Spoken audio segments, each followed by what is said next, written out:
What is asthma, and how can exercise help you better manage your condition? Let's find out.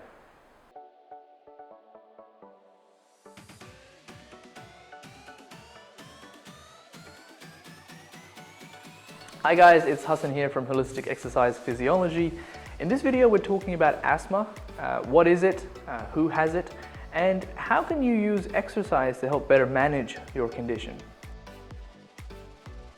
Think of your lungs as having a series of airways or pipes. Now, for somebody having an asthma attack, the airways can become narrowed, right? So the pipes effectively are reduced in size or in how much air they can carry, and that makes makes it difficult for them to breathe. It's important to realize there are different types of asthma based on what triggers the asthma attack for the individual. So for more information, I'll link to a website down below. You can find out more about that. So who gets it? Well, it's actually a very common condition. It's estimated that 2.7 million Australians actually have asthma. And that's 1 in 9 people in Australia. It's more than likely that you know somebody personally who has asthma, maybe in the family, maybe in your friend circle. In terms of demographics, it's more common amongst younger children than it is in adults. And interestingly, it's more common amongst boys than it is in girls. However, in the older population or in adults, it seems to be more common in women than in men. Okay, so that's a little bit about who gets it. But all in all, it's a very common condition, and more than likely you know somebody personally who has the condition. So let's talk about asthma management. The first thing to understand is because it is a chronic condition, as we've mentioned, we're talking about asthma management as opposed to asthma treatment. And you're really trying to manage the symptoms rather than trying to eliminate the disease itself. So what is the goal of asthma management? Well, pretty simple. You want to avoid experiencing the asthma symptoms. Okay, so if you can live a normal life without sort of experiencing asthma, even though you have it, then you're sort of achieving the goal of asthma management, and that's good management. Okay, so what does that look like? How do we do that? So if you've got asthma, more than likely you will be aware of what triggers your asthma. So we talked about the different types of asthma. And so the first thing is to avoid the exposure to that trigger.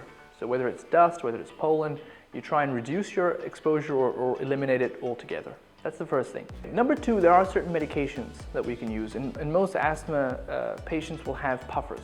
There's really two types of puffers. There's the preventers and the relievers. Okay? So the preventers are something that you take on a regular basis to try and avoid having symptoms of asthma, whereas the relievers are something that you take sort of as required if you're having difficulties breathing. This is also a good reminder that all asthma patients will have an asthma action plan. And if you don't have that already, it's the time to talk to the doctor.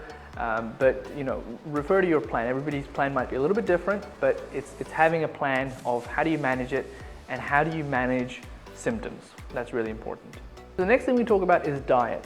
Okay, so is there a good diet for asthma sufferers? Well, there are certain dietary principles and guidelines that you can adhere to help better manage your asthma symptoms. Foods that can really help would be things like fruits, such as apples and bananas, leafy vegetables, particularly those that are high in magnesium, and foods containing vitamins, particularly vitamins A and vitamin D. And on the other hand, there are certain foods that will make your asthma symptoms worse, foods that contain sulfites.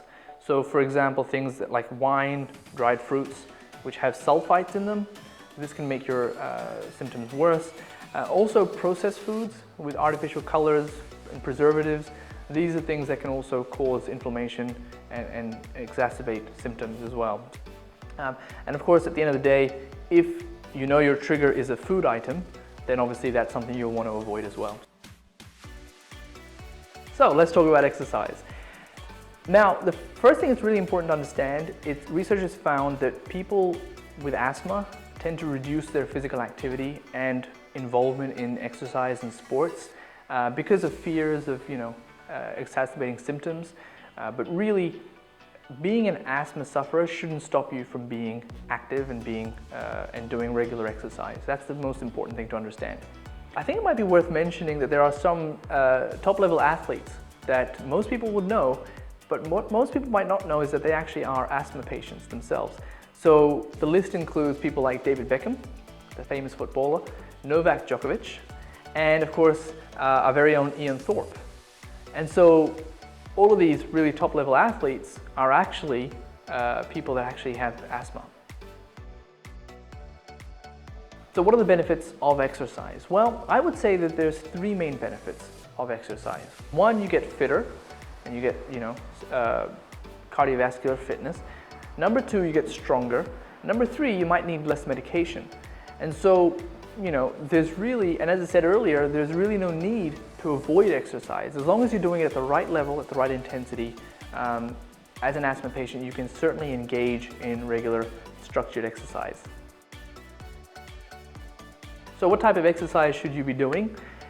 So in general, as I said, well-managed asthma should not stop you from any type of exercise, whether that be any sport that you're playing or going to the gym or going for a bike, going swimming, etc.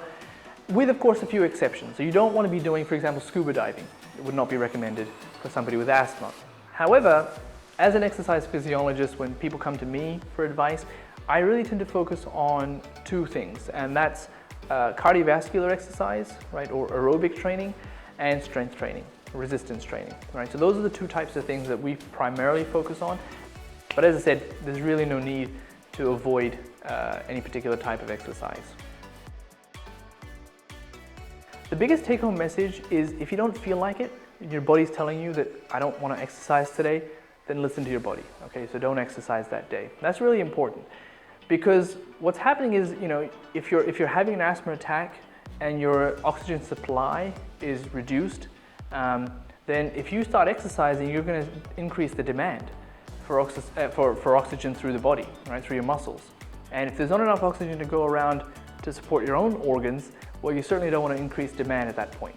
Okay, so that's really important. If you don't feel like it, then don't exercise that day.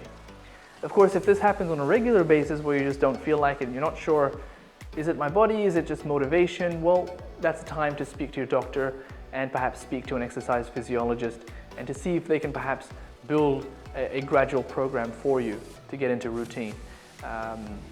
The other thing that's really important to remind ourselves is the need for a puffer. So if you've got a reliever puffer, have that with you at all times. If you don't have it with you, I would say that would be a reason to not exercise that day.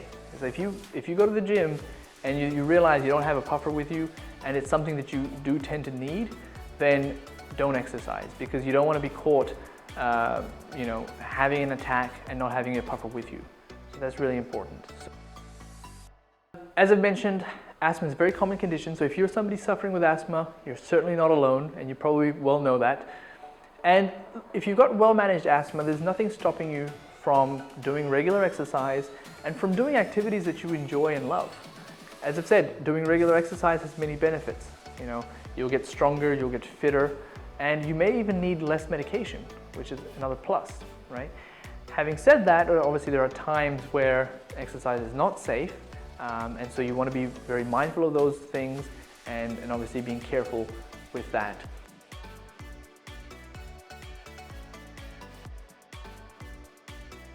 Hey guys, it's Hassan again. I hope you liked this video. If you did, make sure to give it a like down below and also share it with your family and friends, anyone you think could benefit from it. If you have any questions about this video or have any ideas for other videos, make sure to leave a comment down below and also make sure you subscribe and click the bell icon in order to stay up to date for future videos. Hope to see you soon. Take care.